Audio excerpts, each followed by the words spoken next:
ಕರವೇ ರಾಜ್ಯಾಧ್ಯಕ್ಷ ಟಿ.ಎ. ನಾರಾಯಣಗೌಡರನ್ನು ಸರ್ಕಾರ ತಕ್ಷಣ ಬಿಡುಗಡೆ ಮಾಡಬೇಕೆಂದು ಒತ್ತಾಯಿಸಿ ಕರವೇ ರಾಜ್ಯ ರೈತ ಸಂಘ ಹಾಗೂ ವಿವಿಧ ಕನ್ನಡ ಪರ ಸಂಘಟನೆಗಳ ಒಕ್ಕೂಟದಿಂದ ಕರೆ ನೀಡಿದ್ದ ಬಂದ್ ಯಶಸ್ವಿಯಾಯಿತು. ವಕೀಲರ ಸಂಘ ಬೆಂಬಲ ಸೂಚಿಸಿ ಕಲಾಪ ಬಹಿಷ್ಕರಿಸಿದ್ದರು. ಕರವೇ ಹಾಗೂ ರೈತ ಸಂಘದ ಕಾರ್ಯಕರ್ತರು ಹಾಸನ ರಸ್ತೆಯ ಅಂಬೇಡ್ಕರ್ ಪ್ರತಿಮೆಗೆ ಹಾರ ಹಾಕಿ ಮೆರವಣಿಗೆ ಮೂಲಕ ನಾರಾಯಣಗೌಡರ ಬಿಡುಗಡೆಗೆ ಆಗ್ರಹಿಸಿ ಸರ್ಕಾರದ ವಿರುದ್ಧ ಘೋಷಣೆ ಕೂಗಿದರು. ನಗರದ ಅಂಗಡಿಗಳು, ಬ್ಯಾಂಕ್ಗಳು, ಸರ್ಕಾರಿ ಕಚೇರಿಗಳು, ಹೋಟೆಲ್ ಸೇರಿದಂತೆ ಮಂಡಿ ವರ್ತಕರು ಸ್ವಯಂ ಪ್ರೇರಿತವಾಗಿ ಬಂದ್ ಮಾಡಿ ಬೆಂಬಲ ವ್ಯಕ್ತಪಡಿಸಿದರು.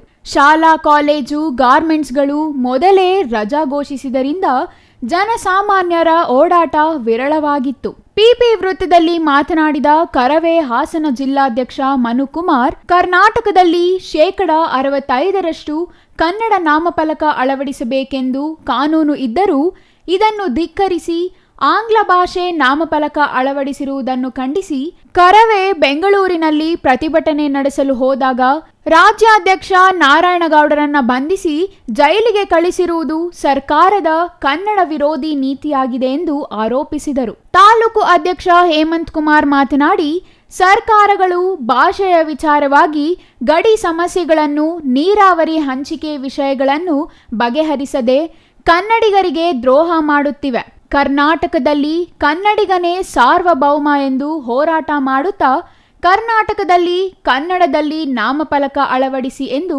ಹೋರಾಟ ಮಾಡುತ್ತಿದ್ದ ನಾರಾಯಣಗೌಡರನ್ನ ಬಂಧಿಸಿ ಜೈಲಿಗೆ ಕಳಿಸಿರುವುದು ಸರ್ಕಾರದ ಕನ್ನಡ ವಿರೋಧಿ ನಡೆಯಾಗಿದೆ ಎಂದರು. ಎಲ್ಲರೂ ಸ್ವಯಂ ಪ್ರೇರಿತವಾಗಿ ಬಂದ್ಗೆ ಬೆಂಬಲ ಕೊಡೋದ್ರ ಮುಖಾಂತರ ಇವತ್ತು ನಾರಾಯಣಗೌಡರಿಗೆ ಒಂದು ಧೈರ್ಯ ತುಂಬುವಂತ ಕೆಲಸನ ಅರಸೀಕೆರೆ ತಾಲೂಕಿನ ಜನತೆ ಮಾಡಿದ್ದಾರೆ. ಅವ್ರಿಗೆ ವಿಶೇಷವಾದಂತ ಅಭಿನಂದನೆ ಸಲ್ಲಿಸ್ತಾ, ನೀವು ಬೇಗ ತಕ್ಷಣವೇ ನಾರಾಯಣಗೌಡರನ್ನ ಬಿಡುಗಡೆಗೊಳಿಸಲಿಲ್ಲ ಅಂದ್ರೆ ಇವತ್ತು ಏನ್ ಅರಸೀಕೆರೆ ತಾಲೂಕಿನಲ್ಲಿ ಬಂದಾಗಿದೆ, ಪ್ರತಿ ತಾಲೂಕಲ್ಲೂ ಸಹ ಬಂದಾಗುತ್ತೆ, ಹಾಸನ ಜಿಲ್ಲೆ ಸಂಪೂರ್ಣ ಬಂದಾಗುತ್ತೆ ಅನ್ನೋ ಒಂದು ಎಚ್ಚರಿಕೆನ ಇವತ್ತು ನಾನು ಕೊಡೋದಕ್ಕೆ ಇಷ್ಟಪಡ್ತಾ ಇದ್ದೀನಿ.